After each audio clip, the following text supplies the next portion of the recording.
আমরা মনে করি বিপদ মানেই ধনসম্পদ হারিয়ে যাওয়া, কিন্তু আপনি কি জানেন আল্লাহর সবচেয়ে বড় অসন্তুষ্টির চিহ্ন কি?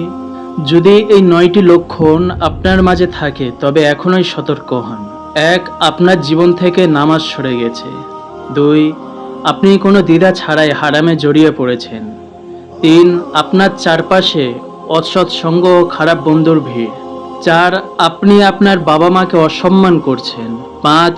একের পর এক পাপ করে যাচ্ছেন কিন্তু অনুতপ্ত হচ্ছেন না। অহেতুক সময় নষ্ট করছেন, সময়ের কোনো মূল্য দিচ্ছেন না। ৭. কোনো গুনাহ করলে আর খারাপ অনুভূতি হয় না। ৮. আপনি কোরআন থেকে অনেক দূরে সরে গেছেন। ৯. আর সবচেয়ে ভয়াবহ, আপনি আল্লাহর কাছে ক্ষমা চাওয়াই বন্ধ করে দিয়েছেন। মনে রাখবেন, নিঃশ্বাস থাকা পর্যন্ত তওবার দরজা খোলা।